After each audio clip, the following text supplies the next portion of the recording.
بسم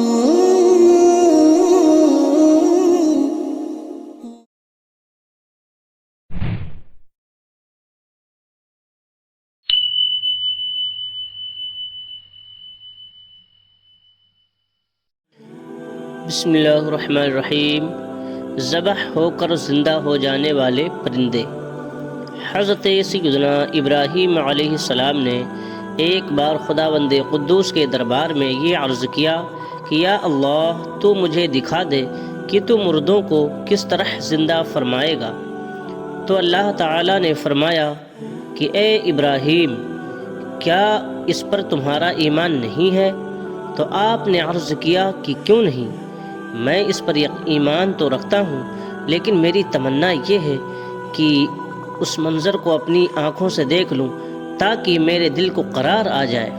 تو اللہ تعالیٰ نے فرمایا کہ تم 4 پرندوں کو پالو اور ان کو خوب کھلا پلا کر اچھی طرح ہلا ملا لو، پھر تم انہیں ذبح کر کے اور ان کا قیمہ بنا کر اپنے گرد و نواح کے چند پہاڑوں پر تھوڑا تھوڑا گوشت رکھ دو، پھر ان پرندوں کو پکارو تو وہ پرندے زندہ ہو کر دوڑتے ہوئے تمہارے پاس آ جائیں گے اور تم مردوں کے زندہ ہونے کا منظر اپنی آنکھوں سے دیکھ لو گے۔ چنانچہ حضرت سیدنا ابراہیم علیہ السلام نے ایک مرغ، ایک کبوتر، ایک گدھ، ایک مور، ان 4 پرندوں کو پالا اور ایک مدت تک ان 4 پرندوں کو کھلا پلا کر خوب ہلا ملا لیا۔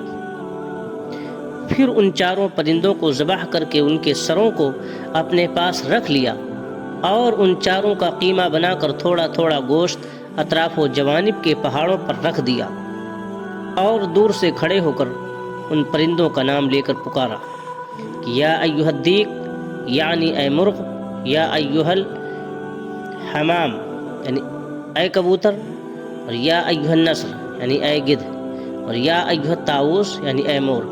آپ کی پکار پر ایک دم پہاڑوں سے گوشت کا قیمہ اڑنا شروع ہو گیا اور ہر پرند کا گوشت، پوست، ہڈی پر الگ ہو کر 4 پرند تیار ہو گئے اور وہ 4 پرند بلا سروں کے دوڑتے ہوئے حضرت سیدنا ابراہیم علیہ السلام کے پاس آ گئے اور اپنے سروں سے جڑ کر دانہ چگنے لگے اور اپنی اپنی بولیاں بولنے لگے، اور حضرت ابراہیم علیہ السلام نے اپنی آنکھوں سے مردوں کے زندہ ہونے کا منظر دیکھ لیا اور ان کے دل کو اطمینان اور قرار حاصل ہو گیا۔ اس واقعے کا ذکر خداوند قدوس نے قرآن مجید کی سورہ بقرہ میں بیان فرمایا ہے۔ ترجمہ کنز ایمان، یعنی اور جب عرض کی ابراہیم نے اے میرے رب، مجھے دکھا دے کہ تو کیوں کر مردے جلائے گا، فرمایا کہ کیا تجھے یقین نہیں؟ عرض کی کہ یقین کیوں نہیں، مگر یہ چاہتا ہوں کہ میرے دل کو قرار آ جائے۔ تو فرمایا کہ اچھا، 4 پرندے لے کر اپنے ساتھ ہلا لے، پھر ان کا ایک ایک ٹکڑا ہر پہاڑ پر رکھ دے، پھر انہیں بلا، وہ تیرے پاس چلے آئیں گے پاؤں سے دوڑتے اور جان رکھ کر۔ اللہ غالب حکمت والا ہے۔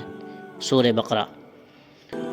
درس ہدایت۔ مذکورہ بالا قرآنی واقعے سے مندرجہ ذیل مسائل پر خاص طور سے روشنی پڑتی ہے، ان کو بغور سنیے اور ہدایت کا نور حاصل کیجیے۔ وہ کون سے مسائل ہیں جن کا استنباط قرآن کی اس واقعے سے ہوتا ہے؟ تو مردوں کو پکارنا، 4 پرندوں کا قیمہ بنا کر حضرت ابراہیم علیہ السلام نے پہاڑوں پر رکھ دیا تھا، پھر اللہ تعالیٰ کا حکم ہوا ثم ادعوہن، یعنی ان مردہ پرندوں کو پکارو۔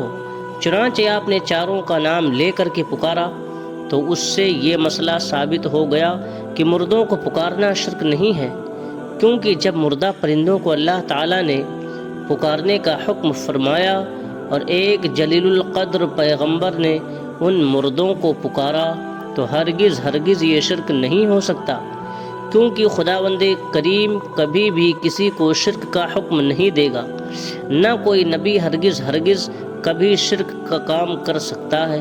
تو جب مرے ہوئے پرندوں کو پکارنا شرک نہیں تو وفات پائے ہوئے خدا کے ولیوں اور شہیدوں کو پکارنا کیوں کر شرک ہو سکتا ہے؟ جو لوگ ولیوں اور شہیدوں کو پکارنے کو شرک کہتے ہیں، اور یا غوث، یا خواجہ غریب نواز، یا اعلیٰ حضرت، یا علی مشکل کشا کا نعرہ لگانے والوں کو مشرک کہتے ہیں، انہیں تھوڑی دیر سر جھکا کر سوچنا چاہیے کہ اس قرآنی واقعے کی روشنی میں انہیں ہدایت کا نور نظر آ جائے اور وہ اہل سنت کے طریقے پر صراط مستقیم کی شاہراہ پر چل پڑیں۔ اللہ تبارک تعالیٰ ہی ہدایت دینے والا ہے۔ اس طرح کی اور قرآنی معلومات کے لیے چینل کو ضرور سبسکرائب کریں، بات اچھی لگے تو لائک کریں، اپنے دوست احباب کو شیئر کریں، جانکاری کے لیے کمنٹ کریں۔